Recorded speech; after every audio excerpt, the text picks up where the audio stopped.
Здравейте и добре дошли в първия епизод на подкаста на Астрогнозис.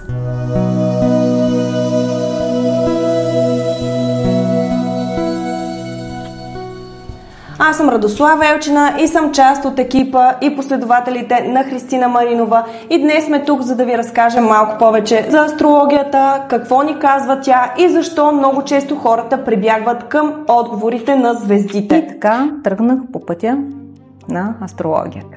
Много хора прибягват към тези въпроси, започват да се ровят, да търсят някаква информация, свързана с астрологията. Слагайки с картите на двама човека, да се предвиди дали до каква степен ще има синхронизация между Говорим за ретроградния Меркурий.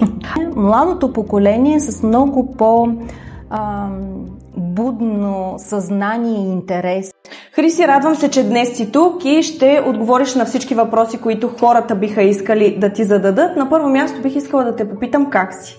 Благодаря, прекрасно съм. За мен ще бъде удоволствие да отговоря на всички въпроси, които се задават. Искам да ни разкажеш малко повече за себе си, как започва пътят ти с астрологията и как се превърна в твоя житейска мисия.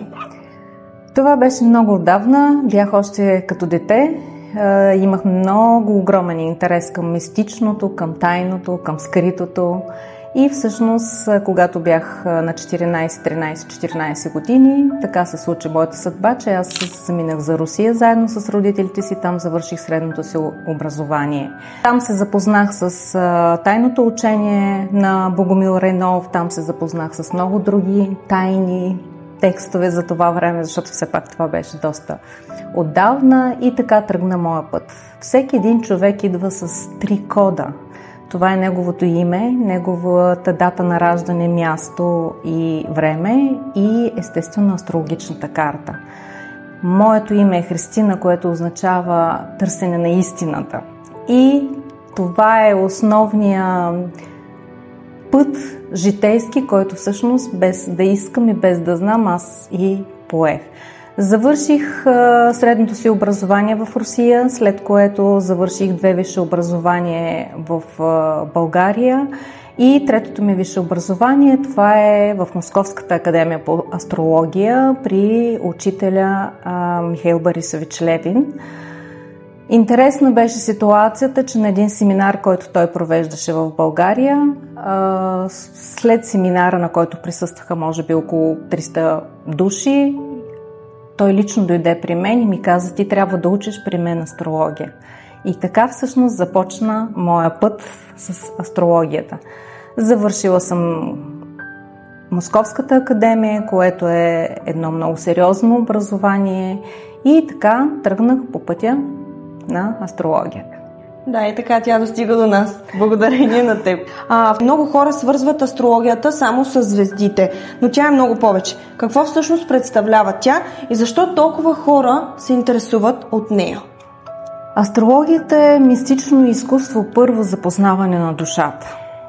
И не само познаване на душата, а това е инструмент, който може да се използва от посветения в това знание, древно знание, да познае своя път, да види как да развива потенциалите на собствената си душа. Всяка една душа идва със своя огромен потенциал и наша основна задача е да развием този потенциал, за да можем чрез развиването на собствения си потенциал да преминем житейския си път по най-правилния начин и най-вече да помагаме на всички около нас. Друго ниво на астрологията. Но астрологията е учение, което ни дава възможност да изучаваме и да се докоснем до космическите закони, учение за Вселената, за творението, как Творец е създал това учение и тази система от закони, която действа съответно и на всяка една планета в планетната система, в случая в нашата Слънчева система. Чрез астрологията можем, изравнявайки знанието си за космическите закони, заедно с знанието за собствената си душа, да можем да боравим с най-ценните си ресурси, това е нашето време и жизнения ни ресурс, за да можем да използваме по най-ефективно правилен начин нашата енергия. Добре, а преди време отново е съществувала астрологията, но не се е говорило чак толкова за нея. В момента наистина много хора прибягват към тези въпроси, започват да се ровят, да търсят някаква информация свързана с астрологията. Искам за това нещо да ми разкажеш малко повече. Защо в момента толкова много се интересуват хората? Защото в момента се случват много интересни космически процеси, които способстват отново за откриване на това знание в неговата дълбочина, защото и до този момент голяма част се е ползвало това знание, но на много повърхностно ниво. Това, което се случва вследствие на космическите закони, следствие на това, че Слънцето излезе като седма звезда на Плеядите от фотоновия пояс, това е едно мощно зареждане, енергийно зареждане на Слънцето, което задвижва Слънчевата система в нов космически цикъл. И това е причината, поради която всички говорят и се чували за ерата на Водолея. Това е причината, поради която се случват следствие на тези космически процеси и промяната на процесите на Земята. Тоест, заради промяната ние имаме нужда малко повече от информация. Промяната е част от нашия житейски път. Промяната е нещо, с което ние трябва да живеем и да можем да го приемем като наш основен закон в живота, защото в Вселената всичко е в движение. Нищо няма стационарно и нищо не стои на едно място. И когато ние сме в хармония с Вселената и вселенските закони, ние също трябва да бъдем постоянно в движение. Един от най-често срещаните въпроси, когато се запознаваме с някого е: а ти коя зодия си? Защо хората толкова често се обръщат към астрологията в социалния ни контакт? Защото душата изначално в себе си носи стремежа да знае и много бързо иска да се ориентира в пространството около нея, за да може да изпитва сигурност от нейното битие. Този въпрос се задава от хора, които поназнайват нещичко по астрология и това е причината, поради която се задава, но всъщност не можем да познаем, но той и подвежда, защото ние не можем да познаем в дълбочина другия човек или всичко, цялото събитие, ако ние не знаеме множество астрологически фактори, а не само Слънцето в кой знак се намира. Но получаваме ориентация. Базова информация. Да. Може ли астрологията да ни помогне в любовта? Това също е един въпрос, който наистина много хора си задават. Доколко зодиакалната съвместимост е важна за една връзка? Първата част на въпроса ти, или първия въпрос по-точно, е леко некоректно зададен като въпрос, защото човек сам може да си помогне във всичко. Необходимо е обаче да знае как да го направи и начин, по който той да познава себе си и да познава потенциала, който притежава вътре, за да може да се помогне. И помощта, която той може да направи на самия себе си, е чрез знанието или инструментите, които има. Астрологията е много мощен, смело мога да твърдя, че това е един от най-мощните инструменти и в човека, в който е посветен в това знание, за да може да си помогне. Така че да, един човек, който познава астрологията, може да даде напътствия на другия, който се интересува, за да може самия човек да намери потенциала, силите и начина, по който да си помогне в абсолютно всеки един въпрос, не само в любовта. По отношение на втория въпрос, ще го представя или ще отговоря на този въпрос по един достъпен начин. Нека да си представим водата, която е безцветна и няма вкус, има определени качества, и да си представим и захарта, която е кристална структура, има сладък вкус и съответни качества. Когато ние съединим водата с захарта, се получава сладка вода. Това е третата душа, съединена между двата елемента, единия водата и захарта. Ако обаче ние съединим водата с зехтин, например, ще видим, че по повърхността на водата плуват мазни петна.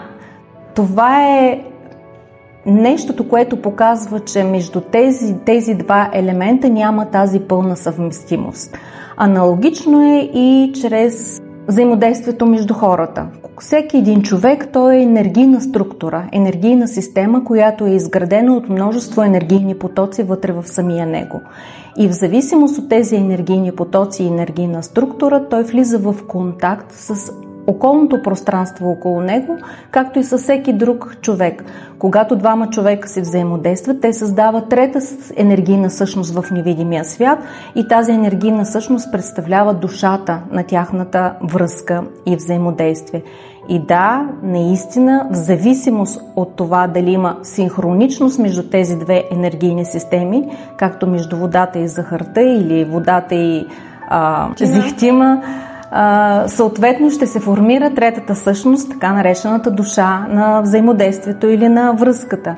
И това нещо един знаещ астролог може да го види, защото има една част от астрологията, която се нарича синастрия, може да се създаде и композитна карта, което може да се създаде и карта на началото на самото взаимодействие, което дават много точни указатели, разполагайки с картите на двама човека, да се предвиди дали до каква степен ще има синхронизация между енергийните потоци в единия човек и енергийните потоци в другия човек.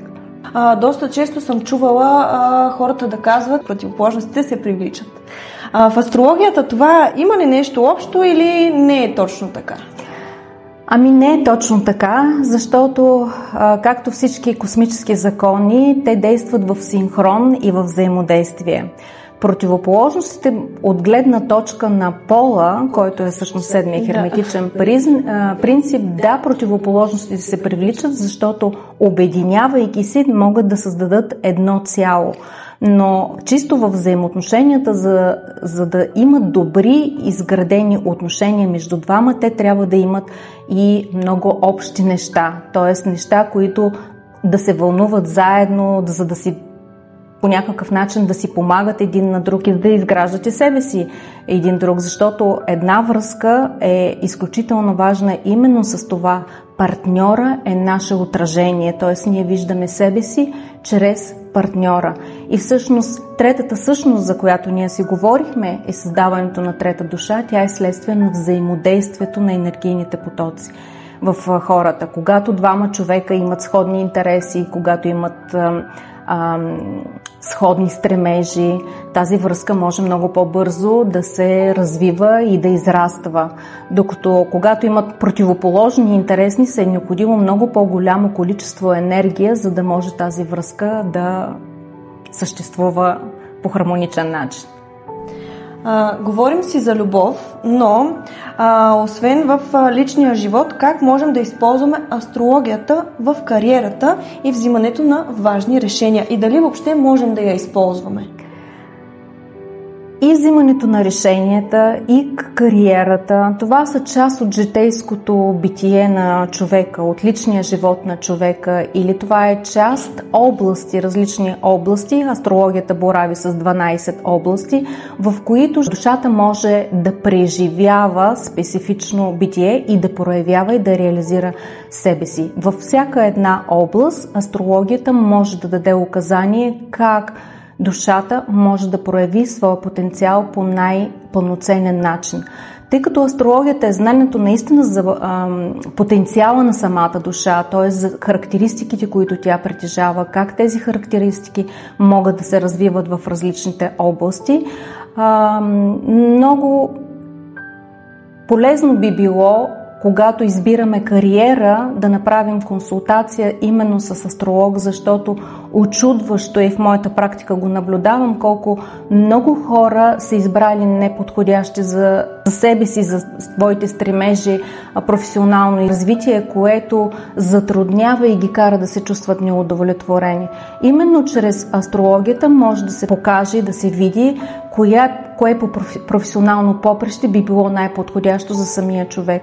Защото човека идва с таланти, идва с способности. Тези таланти и способности могат да се проявяват по лесния начин в житейския път на човека, но човека идва и с задачи, които трябва в този живот да осъществи, т.е. да се обучава, и кариерата също е едно поприще, в което ние едновременно трябва да извършим и двете нива, за да можем да се чувстваме истински удовлетворени от това, което правим.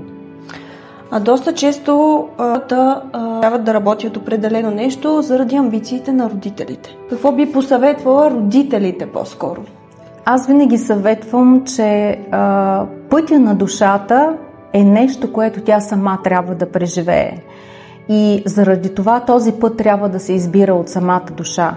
Да, може да имаме наставници, може да имаме родители, които да ни опътват, но родителя трябва да опътва не от личностни амбиции, защото е решил, че детето трябва да се занимава точно с дадена област или защото това е професия на рода или по други съображения, а наистина да бъде съобразено в зависимост от талантите и възможностите, които детето е показало до този момент.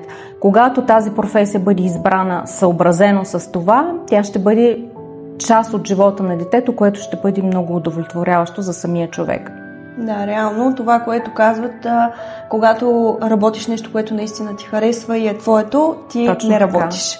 Точно така, защото професионалното поприще е една 12-та от нашата истинска реализация като същности, като души в този живот и е изключително важно да бъде пълноценно изразена, защото всичко е в единство и ние трябва да творим живота си именно в хармония и в единство. Хората, които в една част така са доста успешни, но в друга част преживяват по някакъв начин разочарование, не носи пълно щастие и разбиране на самите себе си в този живот. Какви са най-големите заблуди в астрологията и за нея, които би искала да развенчаем? За съжаление, заблудите са много, но ще се опитам да се фокусирам или да се структурирам мисълта в 3 основни.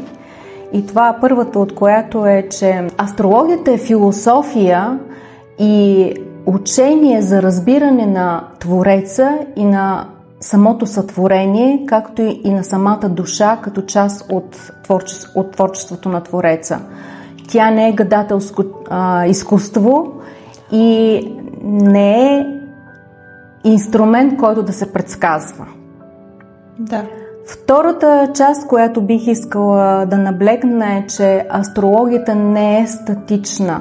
Тя е жива същност, жива наука и се развива в зависимост от различните етапи на живота и съответно така трябва да се възприема от самия човек.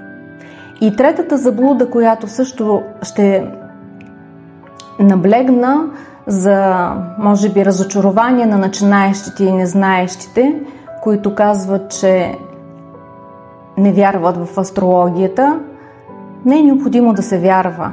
Вярата е осъзнатост и получено знание.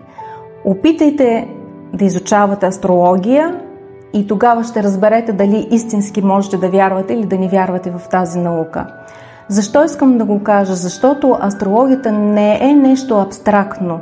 Тя е учение, което е изключително практически ориентирано, много мощен инструмент и това не е учение, което можеш да го научиш и да приключиш. Това е начин на живот, това е нещо, което ние изучаваме през целия си живот и има огромна дълбочина. Да, има много хора наистина, които отричат астрологията, но тайно се опитват да намерят някакви знаци и искат някакви знаци от Вселената, което всъщност е парадокс и много често се случва. Имам един много важен въпрос за теб и то е: ти врачка ли си? Не съм врачка и астрологията не е наука, с която трябва да се врачува или да се използва по този начин.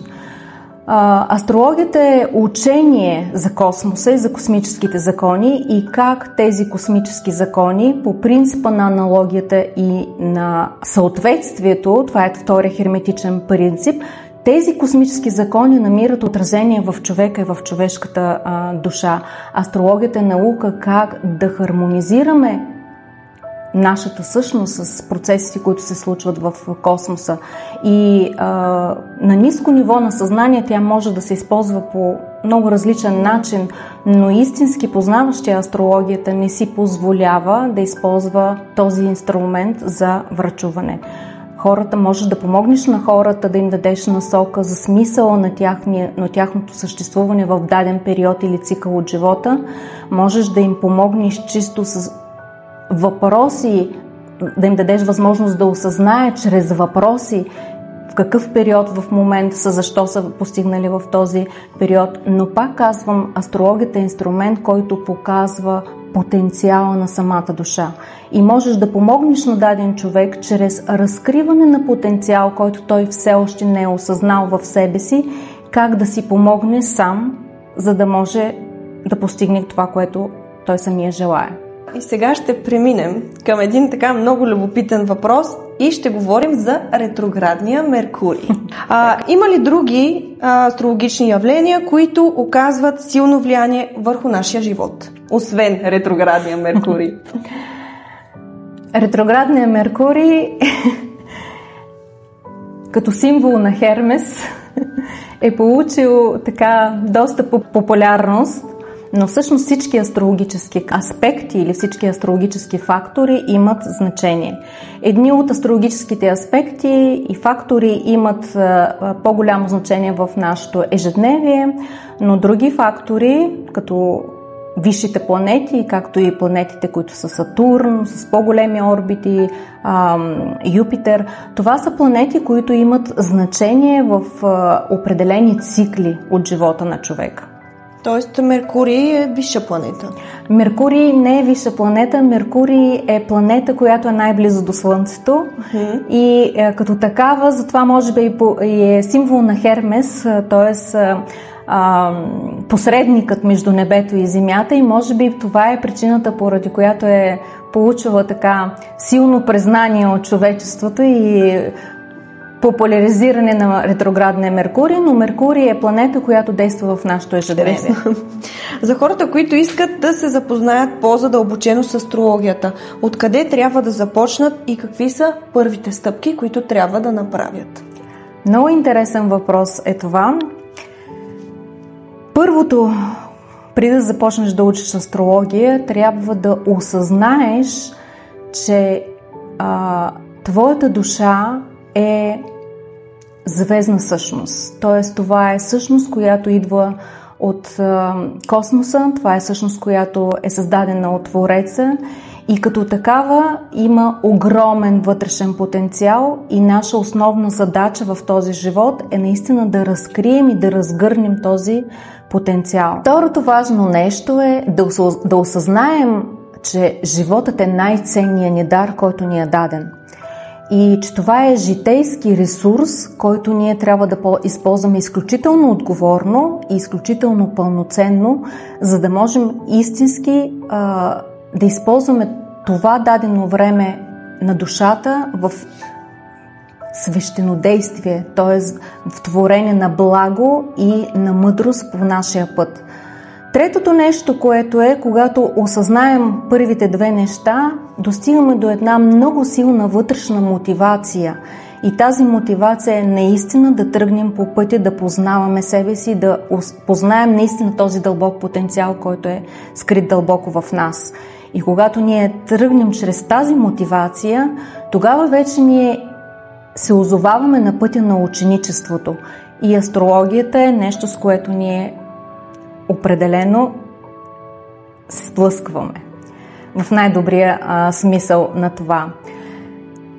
Как можем да изучаваме астрология и как бих препоръчала? Преди всеки един, който решава да изучава дадено знание, трябва да е абсолютно наясно, че дълбочинното разбиране на всяко едно нещо изисква не само отговорност, то изисква отдаденост, изисква посвещаване и астрологията не е изключение. Това посвещаване изисква жертва на голямо количество време, изисква жертва на усилия, на воля, за да може стъпка по стъпка, като една стълба, да се преминава с много търпение към все по-голямо изучаване на самото знание. Както е казал Горджиев, ако искаш нещо, трябва да жертваш нещо. Ако искаш всичко, трябва да жертваш всичко. Този закон е валиден в абсолютна степен и за астрологията. Какво бих посъветвала? Ако всеки, който реши да изучава и да посвети себе си в това древно учение, първо, нека да направи собствено проучване, къде може да го изучава това. Да си направи среща с съответния човек, да почувства човека, да види до каква дълбочина самия човек, който му прави консултация, астролога, има в това знание. Да усети чисто астролога и човека, който би му трябвало да му предаде това знание, да го усети на енергийно. Да. След това да отвори душата си, да чуе гласа на душата си, дали това е човека, който би предал това знание за него по най-правилния начин. И след това да организира всичките си ресурси, воля, желание и да тръгне по пътя на изучаване на астрологията. А ти всъщност предлагаш ли такъв тип обучения? Да, предлагам всъщност астрогнозис. Това е една изключително авторска, но по много строго методичен начин организирана система, която дава възможност едновременно, в едновременен процес да получим знание и астрологично, и съзнание за личностно развитие, как ние да разкриваме потенциала вътре в душата си и едновременно с това да развиваме и психическите способности на знанието. Именно с това е ценна толкова тази система, защото тя е система включително и за хора, които абсолютно не са изучавали астрология. И не само ценността на тази система е, че ние веднага започваме да работим с нашите карти на съответните семинари и започваме да прилагаме всичко научено за съответния месец веднага и на практика в месеца.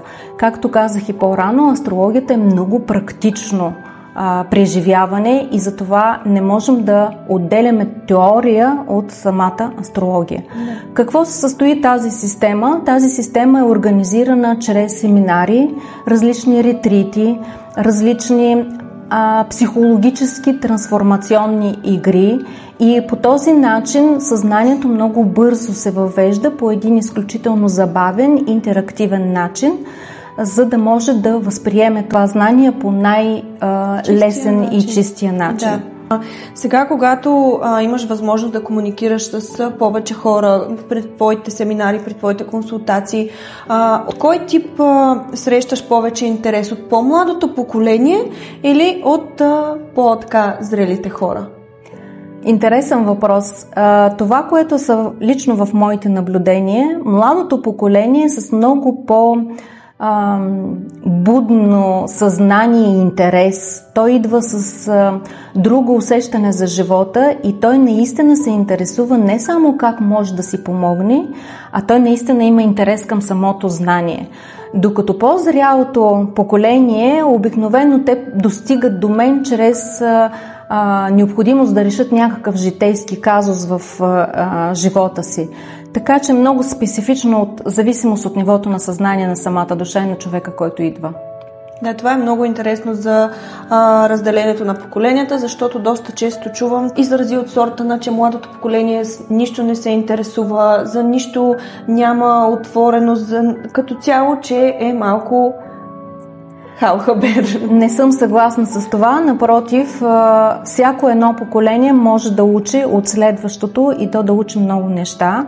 Аз самата много се уча от младото поколение, защото тяхното любопитство, ентусиазъм наистина ми носят огромно вдъхновение. Какво точно, чисто и като теми в семинарите, които разглеждаме, да правим, за да бъде изключително полезно за тях самите, за да може наистина да вървят уверено и с помощта на знание, което те притежават и най-вече да умеят да разкрият по правилния начин живота си. Именно това любопитство и тази будност в съзнанието на младите ги прави понякога трудно разбираеми за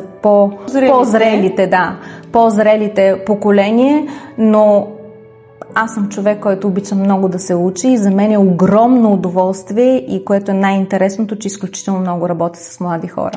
Последният въпрос, който аз искам да ти задам и смятам, че много хора ще се интересуват, това е коя зодия си? За да отговоря коректно на този въпрос, трябва да дам малко по-подробна информация. Аз съм Козирог с асцендент Везни и с луна в Лъв. Така че това е една интересна мистична комбинация, но с много силен Уран, която всъщност е на моя асцендент, и това е планетата, която всъщност управлява мистичното и най-вече астрологичното знание. И това е причината, поради която имам огромни интереси във всяко мистично знание, тъй като в моята практика аз се занимавам не само с астрология, аз използвам много различни интерактивни методи, включително използвам ритмософията, това е науката за числата, по съвременен език наречена нумерология, но отново казвам, това е много повърхностно разбиране на тази свещена древна наука. Както и астрологията, всъщност древното наименование на астрологията е астрософия, т.е. мъдрост за звездите. Не е астрология, но в съвременното се е наложила като астрология. Също използвам учението на арканите, използвам и имам интерес изключително в моята работа енерготерапия. Също така използвам методи за работа с магическото слово, защото и вибрацията, защото словото е изключителен метод за лечение.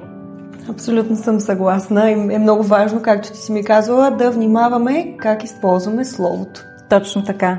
Хриси, много ти благодаря за това интервю. За мен беше изключителна чест да бъда с теб. А за вас, скъпи приятели, само вие имате привилегията тук в Телеграм да гледате цялото интервю и целия подкаст.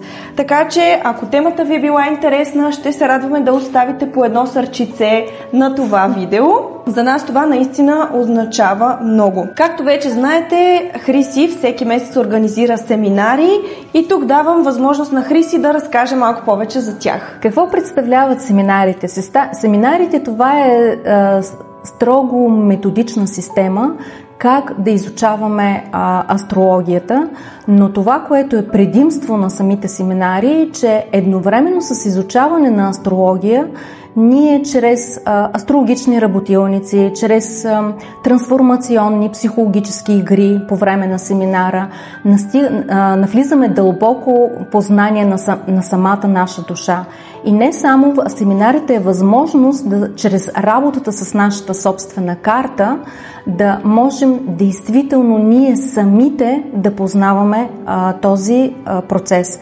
Аз съм само водач по време на семинара, иначе през целия семинар хората работят със своите собствени карти. Освен това, семинара дава и напътствие как за целия следващ месец може най-пълноценно да се използва енергията в зависимост от звездните конфигурации, планетните конфигурации, така че тази енергия, използвайки я тук на Земята, да бъде истински удовлетворяваща и с най-малко усилия да можем да постигаме най-големи успехи. Нещо също допълнително за личните консултации. Как стоят нещата за личните консултации? Нещо, което пропуснах да кажа, че всеки един, който участва в семинарите, има задължително след това консултация, която е лично с мен, за да можем всичко, което сме минали на семинара, да го преведем през съзнанието на съответния човек и да го поговорим персонално и лично за него, което е изключително полезно за самия човек. Консултациите са нещо отделно. Това, което бих отбелязала, че с моите ученици и хората, които посещават семинарите, ние имаме непрекъсната връзка и то се формира като една общност, която действително не само познава всичко, което се случва в момента, процесите в живота, но и си взаимодейства и помага един на друг. И това, което споделят и всеки един, може и Радя да сподели, това е изключителната динамичност, която се задвижва живота именно след тези семинари и вдъхновението, различната гледна точка, която те получават за своето битие, за твоите житейски преживяване. Така че семинарите е система, а консултациите това е вече нещо съвсем различно. Всеки може да идва на консултация, когато той самия прецени. Добре, когато се идва на консултация, не е да се идва задължително с някаква решаване на някакъв житейски проблем или драма, защото е изключително важно, ако искаме да вървим осъзнати по пътя, да знаем какъв е смисълът на този период, в който сме ние в момента, как пълноценно можем да използваме именно енергията в този момент, за да можем по най-краткия път да осъществим израстването на собствената си душа.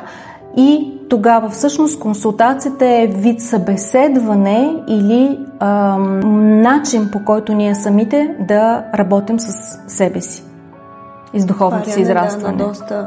На доста различни други вселени, бих казала, личните консултации, както и семинарите. Наистина, аз потвърждавам това нещо. На семинарите е много интересно, защото освен личните ти казуси, ти забелязваш и други гледни точки и така става по-обширна твоята мисъл и наистина е много интересно, когато провеждаме тези семинари, след което имаш цял един месец ти да приложиш това, което си научил и да го видиш. Затова аз напълно всеки месец посещавам и съм наистина много щастлива от този факт.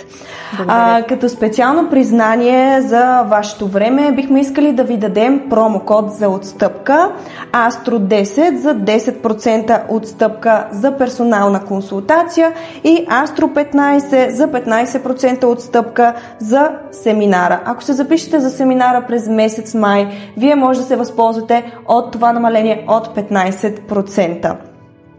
Хриси, още веднъж ти благодаря за това интервю и бих искала да закриеш с нещо вдъхновяващо точно по начина, по който ти можеш. Какво е моето послание към всички вас е: провокирайте себе си. Предизвиквайте се съвсем нови начинания, защото това е подправката и истинската същност на живота. Отворете се към невидимото, мистичното, неизвестното за вас, защото това ще ви отвори изключително много нови хоризонти. И осмелете се, проявете дързост и пробвайте, заповядайте на нашите семинари, включително семинара, който ни предстои е на 5 април, за месец април, и експериментирайте с това, което ще преживеете на самия семинар, експериментирайте със себе си. Абсолютно. Ще останете изненадани. Благодарим ви.